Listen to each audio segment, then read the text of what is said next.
안녕하십니까 여러분. 네, 저는 오늘도 열심히 책을 읽고 있는 인프제입니다. 한 이틀 동안 비가 왔더니 날이 추워가지고 이렇게 좀, 옷에 뭐를 걸쳤습니다. 이게 너무 또 시커매 보이려나? 모르겠네요.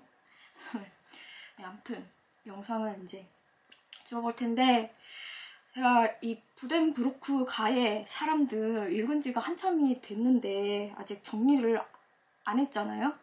영상에다가 소리를 내면서 하면서 찍을 수 있는 그런 상태가 지금까지 안 돼가지고 이거를 차일피일 미루고 있다가 오늘 어떻게 시간이 됐네요. 그래서 이렇게 영상을 찍게 됩니다.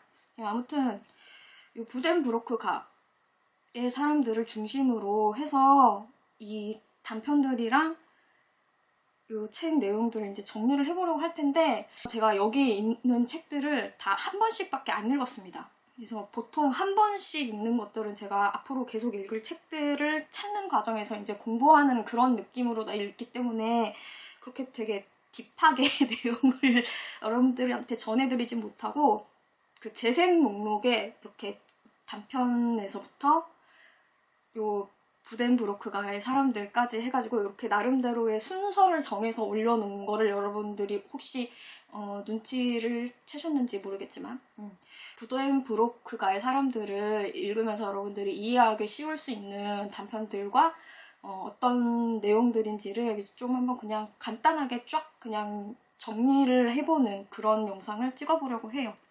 우선 제가 제일 처음 올려놨던 그 단편이 죽음이라는 단편인데, 요 부북스 출판사에서 나오는 단편 전집에 있는 그런 아주 짧은 그런 단편입니다. 근데 이 토마스 만이라는 작가의 작품을 시작하면서 읽기에는 상당히 좀 우울한 내용이죠. 제목부터가 죽음이니까. 근데 토마스 만이라는 작가의 초기 작품들에서 죽음이라는 그 상징이 가지는 의미가 굉장히 크기 때문에 제가 이 짧은 단편을 가장 처음으로 이렇게 여러분들께 읽어보라고 올려놨는데, 아주 짧아요. 단편 중에서도 굉장히 짧은 단편에 속합니다. 읽는데 30분이 채 걸리지 않는 그런 짧은 단편에 속하지만, 그래도 이 토마스 만이라는 작가가 죽음에 대해 어떤 상징성을 부여하는지에 대해서 잘 알 수 있는 그런 간단하면서도 중요한 작품이라고 여기 뒤에 설명에 써있더라고요. 네. 그래서 이 작품을 먼저 권하고요. 그 다음에 이제 두 번째부터 다섯 번째까지 제가 올려놨던 키 작은 프레덴만 씨, 그 다음에 루이스 헨, 토비아스 빈더니켈, 그 다음에 공동묘지로 가는 길, 이렇게 해가지고 네 단편 작품들이 있는데, 이 네 작품들이 토마스 만이 얘기하고 있는 그 죽음이라는 게 얼마나 그 본인이 가지고 있는 예술성에 가까운 것인지를 잘 설명해주는 그런 단편이고요. 제가 읽기에는 요 네 개의 단편들이 거의 그냥 연작처럼 그렇게 읽혀졌습니다. 그래서 여러분들한테 요 순서로 읽어보면 어떨까 해가지고 추천을 해드리는데, 키 작은 프레데만 씨는 이제 장애를 가지고 있는 그런 어떤 청년이 이제 사회에서 살아가는 그런 모습들인데, 그런 모습들이 그러니까 뭔가 토마스 만이 자신의 어떤 예술성을 굉장히 비하하고 있는 그런 모습으로 느껴졌고, 나머지 뭐 루스엔이나 토비아스 빈더니켈 이런 것들도 그런 의미에서 자전적인 느낌도 많이 드는 그런 책들이었는데, 이 공동묘지로 가는 길, 이게 굉장히 희한한 단편이더라고요. 멀쩡하게 공동묘지를 가고 있는 사람한테 막 소리를 지르면서 거기는 당신이 갈 길이 아니요, 막 그런 내용이거든요. 이게 뭔 내용일까 생각을 해봤는데,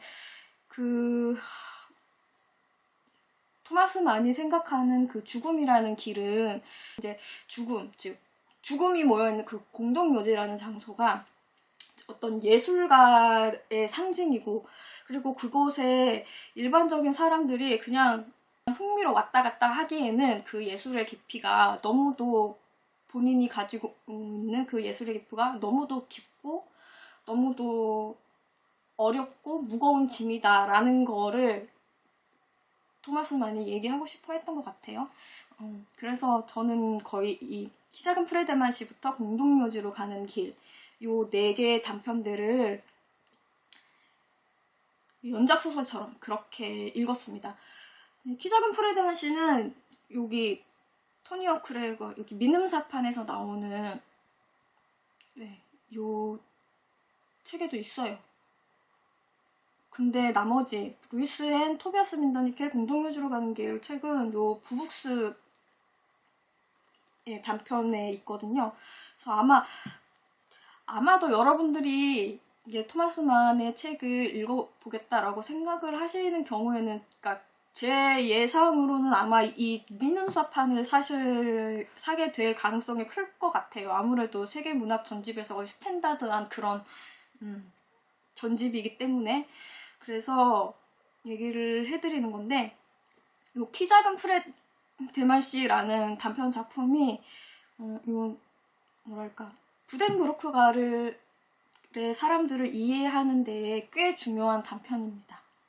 그래서 이 부덴브로크가의 사람들도 토마스 만의 자전적인 성격이 많이 들어가 있는 그런 장편인데, 키 작은 프레드만 씨도 그렇거든요. 그러니까 요 공동묘지로 가는 길 이후에 있는 그 행복의 의지, 요 작품도 요 민음사판의 단편에 들어있거든요. 근데 여러분들이 이제 행복의 의지는 일상생활에서 우리가 봤을 때 그 예술성이 깃든 사람들의 어떤 행동이나 그 외형이나 어떤 그런 것들을 좀 파악하는 데 도움이 되실 거예요. 토마스 만이 생각하는 그 예술성을 가지고 있는 사람들의 특징이 어떤 것인가. 그래서 여러분들께 저는 요 단편들을 다 읽었단 말이에요, 지금. 그리고 3권을 구매를 해서 다 읽었는데, 아마 여러분들이 이 중에서 장만을 하려면 요 민음사판을 장만을 하실 것 같다는 생각하에, 만약에 여러분들이 요 민음사판에 있는 단편들만 읽고 그리고 부덴브로크가의 사람들을 읽으려고 하신다면 요 민음사판에 있는 행복의 의지를 먼저 읽으시고, 그 다음에 키 작은 프레드만 씨를 읽으시고, 그리고 나서 이 부덴브로크가의 사람들을 읽으시기를 바랍니다.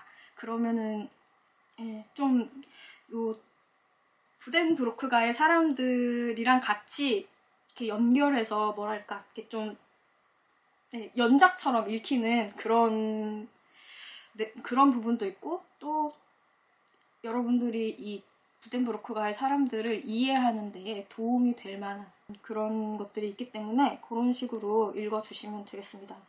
저는 그렇게 읽어요. 모든 작가들의 이제 단편도 장편화해서 대화소설화 시키는 그런 특징을 저는 가지고 있기 때문에 그렇게 읽고요. 그리고 나서 이제 이 부덴브로크가의 사람들이 있는데, 요거는 아시다시피 이렇게 2권짜리 장편이고요. 그 내용은 독일의 어떠한 가정, 그러니까 한 가문이 4대에 걸쳐서 서서히 몰락하는 과정을 그려낸 장편입니다. 세계 문학에 이런 가문 이야기들이 나오는 것들은 제법 많죠, 주제가. 제가 뭐 일단 100년의 고독도 그렇고 뭐 여러 개가 지금 딱 떠올리는 건 없는데, 이런 가문 이야기들이 제법 있죠. 저는 이 가문 이야기들을 선호하는데, 일단은 이 책은 뭐 이렇게 4대 정도에 걸친 이야기이다 보니까, 그리고 뭐 그렇게 인과관계가 복잡지 않습니다. 그러니까 여러분들이 막 이렇게 막 공부를 해가면서 가계도를 막 그렇게까지 하실 필요는 없을 것 같아요. 저는 그랬어요. 그냥 가계도를 굳이 내가 이렇게 막 써가면서 그렇게 읽지 않아도 이해가 잘 되었고요. 이제 중요한 거는 그러니까 물론 4대에 걸친 이야기지만, 이제 주인공들은 이 3대, 3번째 때에 이제 첫째 아들, 둘째 아들, 그 다음에 셋째 딸인가? 그렇게 그 3명이 주인공이기 때문에 거의 그 셋에 대한 이야기가 많이 나오고요. 그러니까 이 가문들이 몰락하는 과정이 보통 뭐 이제 역사, 시대의 흐름, 그리고 뭐 산업이 어떻게 변하는가, 뭐 그런 거에 따라서 몰락하는데, 이 토마스 만은 이 가문의 몰락하는 과정을 굉장히 좀 다른 독특한 시각에서 봤습니다. 그게 이제 토마스 만이 초기 작품에서 굉장히 고민했던 예술성과 시민성 사이의 어떤 무게에 따라서 그런 것들이 결정이 되는데, 결국 이 마지막 때에 가서 이 한우라는 4대째 아들이 어린 나이에 죽게 됩니다. 이 스폰데 그렇게 되어 가기까지의 그 원인이 여기서는 이제 예술성이라는 거죠. 네. 그 각각의 캐릭터의 예술성이 그 각각의 캐릭터가 예술성을 얼마나 품고 있느냐, 가지고 있느냐에 따라서 그 캐릭터가 얼마나 죽음에 가까우냐, 혹은 죽음이 다가왔을 때 얼마나 그것에 저항하느냐, 빨리 받아들이느냐, 뭐 이런 거에 대한 얘기를 이 가문에 대한 이야기로 상징으로 해서 이 작가가 풀어내본 그런 작품입니다. 자전적 요소가 굉장히 많이 들어있다고 하고요. 실제로 이 책에서 토마스 만이 그 마을에서 살던 주변 사람들의 캐릭터를 많이 갖다 썼기 때문에 이거를 나중에 읽어본 사람들이 굉장히 항의를 많이 했다고 하네요. 요즘 같으면 있을 수 없는 일이죠. 뭐 초상권 어쩌고 저쩌고 난리가 났을 거야. 근데 이때는 뭐 그런 개념이 없었으니까 토마스 만이 이 작품뿐 아니라 다른 작품에서도 그런 짓을 좀 많이 했더라고요. 인성이 좀 네, 아무튼 이 토마스 만이 예술성과 시민성 사이에서 얼마나 고민을 많이 했는가, 본인이 얼마나 그러니까 예술에 치우치지 않고 시민적인 생활에도 잘 융합을 해서 살 수 있으려고 얼마나 많은 고민을 했는가라는 거를 많이 이제 느낄 수 있는 그런 작품이 대부분입니다. 초기 작품은. 그래서 이 단편들도 거의 대부분 부덴브로크가를 쓰면서 많이 썼다고 해요. 그래서 이렇게 부덴브로크가를 읽고 나면 그 다음에 여러분들이 읽으셔야 하는 게 요 미ንም사판에도 있습니다. 트리스탄이라는 단편이에요. 근데 이게 굉장히 중요한 게 요 단편이 아까 키 작은 프레드만 씨도 제가 굉장히 중요한 단편이라고 했잖아요. 근데 요게 또 중요한 게 사실 이 부덴브로크가의 사람들만 읽으면 그거를 잘 캐치를 할 수가 없단 말이에요. 이 가문이 어떻게 몰락했는지, 왜 굳이 마지막에 그 어린 4대째 아들을 죽일 수밖에 없었는지, 토마스 만이. 그러니까 이게 도대체 이 죽음이랑 예술성이 어떤 관계가 있는 것인가 라는 거를 이 부덴브로크가의 사람들만 읽어서는 한번 읽어서는 여러분들이 아마 잘 파악하실 수 없을 건데, 이거를 해석해서 이런 거구나 라고 해서 그 토마스 만의 그 예술관을, 그리고 음악관을, 시민관을 가장 잘 뭐라 그럴까 이해하는 데 도움이 되는 작품이 저는 이 트리스탄이었거든요. 이 트리스탄은 좀 이렇게 마에사니랑 그 배경이 비슷해요. 어떤 요양원에 사람들이 이렇게 입원을 해 있고 거기서 이제 치료를 받는데, 거기에 어떤 괴짜 같은 요상한 놈이 하나 있습니다. 그래가지고 거기서 치료 잘 받고 있는 어떤 여성분을 이제 예술적으로 자극을 합니다. 그래서 이 여성분이 뭔가 치료를 잘 받고 있는데 이런 어떤 예술적인 자극으로 인해서 점점 상태가 안 좋아지고 다시 죽어가는 그런 거거든요. 근데 이 작가는 여기 트리스탄에서 그 이상한 그 약간 똘끼충만한 그런 예술가를 굉장히 죽음을 미화시키는 그런 뭐랄까 예술 쪽에만 충만한 그런 괴짜 예술가로 표현을 해놨더라고요. 그래서 토마스 만이 생각하는 예술이란 이런 식으로 죽음에 가까운 것이구나 라는 것들을 저는 가장 많이 이해할 수 있는 단편이었습니다. 그래서 요 부덴브로크가를 읽고 난 다음에 트리스탄을 읽기를 추천을 드리고요. 트리스탄이라는 작품에 그 토마스 만이 그 생각하는 바그너의 음악에 대한 어떤 그런 설명, 바그너였나? 쇤베르크였나? 지금 잘 읽은 지가 오래돼서 어쨌든 그런 전위적인 음악에 대한 설명들이 좀 되어 있습니다. 그래서 제가 헤르만 헤세를 이렇게 읽을 때 느꼈던 거는, 헤르만 헤세는 완전히 저 바로크 음악을 완전 교회 음악, 그러니까 뭐 바흐나 뭐 핸델이나 이런 쪽으로 약간 진짜 선율이 우선시되는 그런 아주 예전 음악을 굉장히 좋아했던 반면에 토마스 만 작가는 그 당시에 굉장히 전위적으로 여겨졌던 그런 어떤 선율보다는 화음의 느낌이나 그런 되게 아무튼 그런 전위적인 음악에 굉장히 관심이 많았던 것 같아요. 어떤 그런 토마스 만의 음악관도 볼 수 있고 그래서 좀 의미가 있어 보이는 그런 작품이기 때문에 여러분들께 부덴브로크 다음에 이 트리스탄을 꼭 읽어보라고 추천을 드리고 싶고요. 그 다음에 올라간 게 이제 어릿광대죠. 요 어릿광대는 뭐랄까 제가 느끼기에 이 토마스만의 그냥 성격인 것 같았어요. 그 본인의 그냥 모습인 것 같았는데 요 부덴브로크가의 사람들에 나오는 둘째 크리스찬의 모습 그 3대의 둘째 아들 크리스찬의 모습과 굉장히 흡사합니다. 그래서 왜 그 둘째 아들의 성격을 그런 식으로 설정을 해놨는지를 그 어릿광대라는 단편을 읽으면 여러분들이 잘 이해할 수 있어요. 그래서 그 어릿광대라는 책도 요 민음사판에 있습니다. 그렇고요. 그 다음에 이제 새 단편이 있는데 환멸, 그 다음에 굶주리는 사람들, 그리고 토니어 크레거 이렇게 있죠. 네, 요 환멸은 요 단편, 요 부북수판에 있는 거고 굶주리는 사람들 요 단편은 요 열린 책들판에 있는 건데 그쵸. 사실 이 두 작품은 토니어 크레거라는 이제 제가 제일 마지막에 나온 요 마지막 단편을 가는 길목에 있는 그런 작품인 것 같은 느낌이 많이 들더라고요.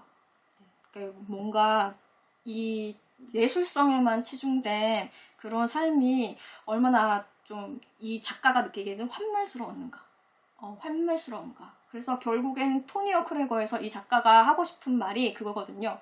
나는 예술성만 가지고 살고 싶지 않아.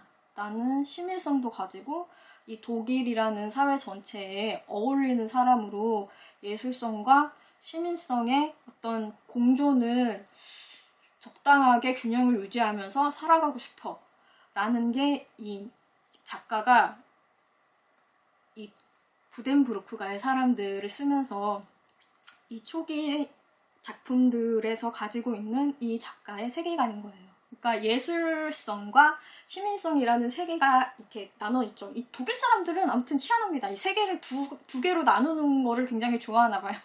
헤르만 헤세도 이 세계관을 두 개로 나눠 놨었잖아요. 아버지의 세계, 어머니의 세계. 그러니까 이 토마스 만에서는 이 시민성의 세계가 아버지의 세계가 되는 거고 그러니까 예술성의 세계가 어머니의 세계가 되는 거죠. 근데 이 토마스 만에서는 이 예술성의 세계는 죽음, 그리고 시민성의 세계는 삶, 이렇게 해가지고 삶과 죽음의 세계로 이렇게 나눠놨더라고요.